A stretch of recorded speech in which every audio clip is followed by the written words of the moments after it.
नमस्ते विद्यार्थी मित्रों, मैं रंजना शर्मा जय शोभनाथ प्राथमिक शाला में आपका हार्दिक स्वागत करती हूँ। मैं आज कक्षा 6 में विषय हिंदी में काव्य 5 आपको पढ़ाने वाली हूँ। तो काव्य 5 उसका नाम है धरती को महकाएं। अब धरती जहाँ पर सभी प्राणी, पक्षी और मनुष्य रहते हो, हम सब लोग कहाँ रहते हैं? धरती पर। अब उसको महकाना, अब कैसे महकाएंगे? कोई परफ्यूम या ऐसी किसी चीज़ की ज़रूरत पड़ती है महकाने के लिए? नहीं। तो हम धरती को महकाने के लिए हमारे आसपास हम स्वच्छता रखेंगे और चारों तरफ हरियाली यानी छोटे छोटे पौधे लगाएंगे, तब जाके क्या होगी? धरती महकेगी। तो कवि ने इस काव्य का जो नाम है वो इसी के आधार पर रखा गया है कि हमें हमारे चारों तरफ पेड़ पौधे लगाने हैं और धरती को साफ सुथरा बनाना है। अब कवि ने इस काव्य में जो प्रकृति के तत्व हैं, फूल, सूरज और दीपक, उनकी बात की गई है। अब कवि ने इन तीनों की बात क्यों की गई है और इन तीनों से हमें क्या सीख मिलती है, क्या लेना चाहिए? तो आइए हम समझते हैं।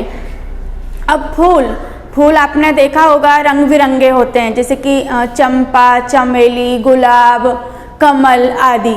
तो इन फूलों से हमें क्या सीख मिलती है कि भले ही कितनी भी आंधी आए, बारिश आए, अब आंधी मतलब जो धूल भरी तेज हवा चलती है उसको हम आंधी कहते हैं, लेकिन इन पर कोई फर्क नहीं पड़ता। ये जैसे रहते हैं वैसे अपनी यथावत स्थिति में रहते हैं। अगर तेज हवा चली तो थोड़े इधर उधर भले ही गिर जाएं, लेकिन इनका जो फूल है, जैसे गुलाब नीचे गिर गया तो वो जैसे खिल रहा है वैसे खिला का खिला ही नीचे गिरेगा, वह कभी भी यानी मुरझाएगा नहीं, खिला है तो खिला ही नीचे गिर जाएगा।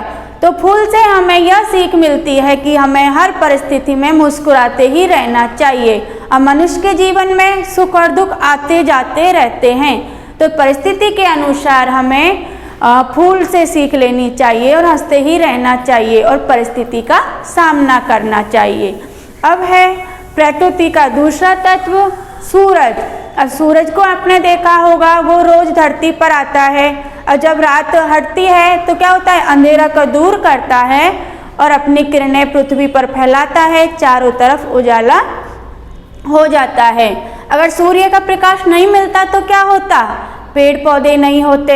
आपने देखा होगा कि जो छोटे पौधे हैं उसमें पानी, खाद और प्रकाश की ज़रूरत होती है। जब सूरज नहीं अपनी किरणें फैलाता तो पेड़ पौधे बड़े नहीं होते। अब पेड़ पौधे नहीं होते तो क्या होता? बारिश नहीं होती और हमको ऑक्सीजन नहीं मिल पाती।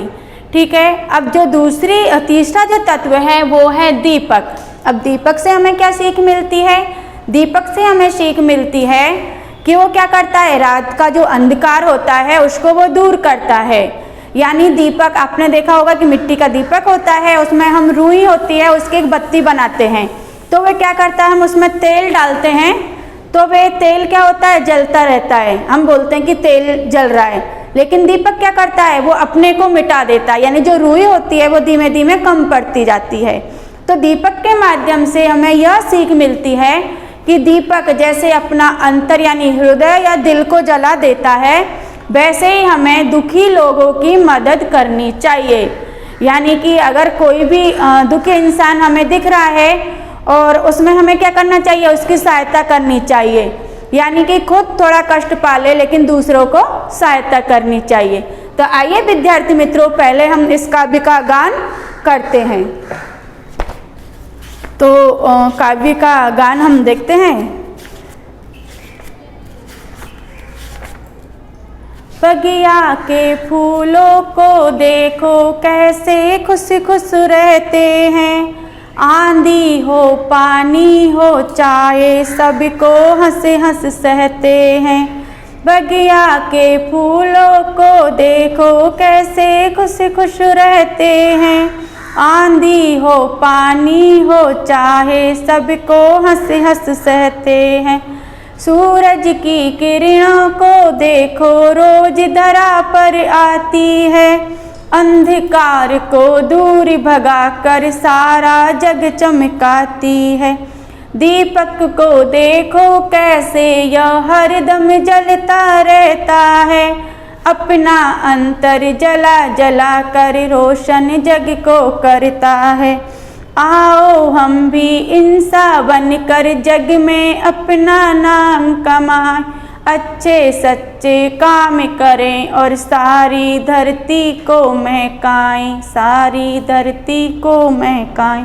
तो विद्यार्थी मित्रों, अभी आपने काव्य का गान सुना था, तो अब हम जो काव्य का गान सुना है उसका हम भावार्थ समझेंगे और बीच बीच में जो कठिन शब्दार्थ आएंगे उनका हम अर्थ भी जानते जाएंगे। तो देखिए, पहले के जो 4 पंक्तियां हैं, बगिया के फूलों को देखो। बगिया मतलब छोटा बगीचा, उसको हम बगिया बोलते हैं। फूल मतलब पुष्प, और फिर खुश यानी प्रसन्न रहना। तो कवि कह रहा है कि बगीचे को, जो छोटा बगीचा है उसको देखो, जो उसमें फूल खिल रहे हैं वे कैसे खुश रहते हैं। आंधी हो पानी हो चाहे सबको हंस हंस सहते हैं। चाहे कितनी भी तेज हवा चले और कितनी भी तेज बारिश आए, सबको वो हंसते हुए ही सह लेते हैं। सूरज की किरणों को देखो। सूरज मतलब रवि, भानु, और जो उसकी किरण यानी जो अंधकार को दूर करके अपनी रोशनी फैलाता है उसको हम किरण बोलते हैं। सूरज की किरणों को देखो, रोज धरा पर आती है। रोज मतलब दैनिक या प्रतिदिन, धरा मतलब धरती, अंधकार मतलब जो अंधेरा होता है उसकी बात की गई है, सारा मतलब पूरा, जग मतलब विश्व या दुनिया।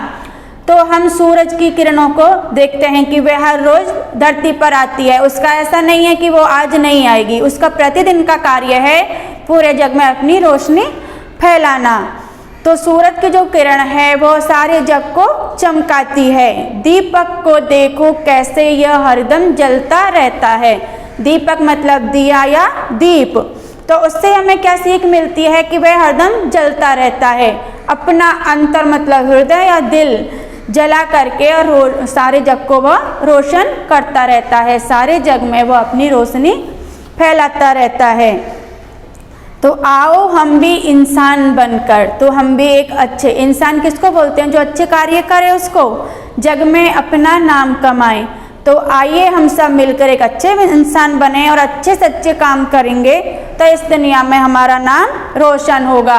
जब अच्छे मनुष्य इस दुनिया में अच्छे अच्छे कार्य करेंगे तो जो सारा जग है वो महकने लगेगा। और हमें क्या करना चाहिए, दूसरों की सहायता करनी चाहिए और पृथ्वी पर चारों तरफ हरियाली लगानी चाहिए।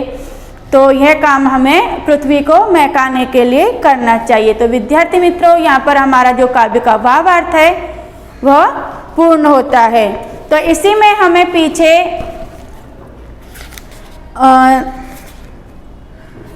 ये संकेत दिए गए हैं, तो इन संकेत को हमें समझना है। तो पहले में आपने देखा कि ये पाठशाला लिखा है।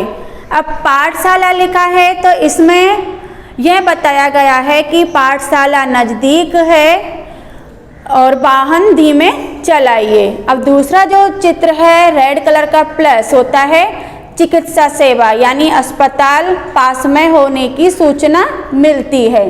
अब तीसरा जो चित्र है पेट्रोल पंप का, यानी पेट्रोल पंप नज़दीक है।